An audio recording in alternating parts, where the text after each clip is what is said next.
মানিষা। অনেকদিন পর আবার একটা মিনি ব্লগ নিয়ে এলাম।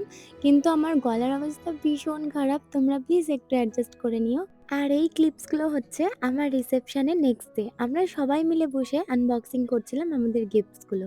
প্রায় একটা ঘর ভর্তি ছিল গিফটস, আর সেগুলোই খুলতে আমাদের টাইম লেগেছিল ১.৫ থেকে ২ ঘন্টা। বাট এই টাইম পিরিয়ডটা আমরা ভীষণ মজা করেছি সবাই মিলে। আর জানো তো, আমি ফিউচারে কিছু জিনিস ভেবে রেখেছিলাম বাড়ির জন্য কিনবো। কিন্তু সেই জিনিসগুলোর মধ্যেই লাকিলি আমি অনেক জিনিস অ্যাজ এ গিফট পাই।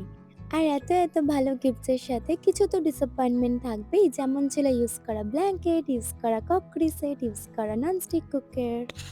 যে এটা দিয়েছেন বুদ্ধিটা দারুণ লাগিয়েছেন, কিন্তু একটা জায়গায় ভুল করে ফেলেছেন, ট্যাগটা খুলতে ভুলে গেছেন।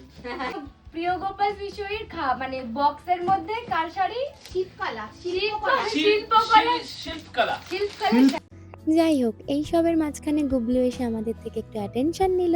সাথে আরও গিফট আমরা আনবক্সিং করলাম। আর এই বুদ্ধটা কে দিয়েছো আমি জানি না, বাট আমার তো ভীষণ পছন্দ হয়েছে। আর জানো তো, আমরা প্রায় ৬টা থেকে ৭টা ইলেকট্রিক কেটেলও পাই, সেটা নিয়েই একটা মজার ভিডিও বানিয়েছি। 2 3 হট। এরই সাথে আরও পছন্দের অনেকগুলো গিফট ছিল, তার মধ্যে এই ফটো ফ্রেমটা আর একটা। তোমরা জানিও তো কে আমাকে এটা দিয়েছো। আর জানো তো, পরিবারের সবাই ছিল বলে এই গিফট আনবক্সিং এর টাইমটা আমরা এতটা মজা করতে পেরেছি। আর সব গিফট আনবক্স করার পর আমার রুমের অবস্থা ছিল ঠিক এইরকম। আর প্রায় ১ সপ্তাহ কাটিয়ে যখন আমি অষ্টমঙ্গলায় যাই, আমার মুফুর শুধু আনন্দটা দেখো। এতদিন পর আমায় পেয়েছিল, যত রাগ অভিমান ছিল সব আমাকে জানায়। আর আমাদের মুফু কিন্তু ঠিক এইভাবেই ওর রাগ অভিমানটা প্রকাশ করে, জানো।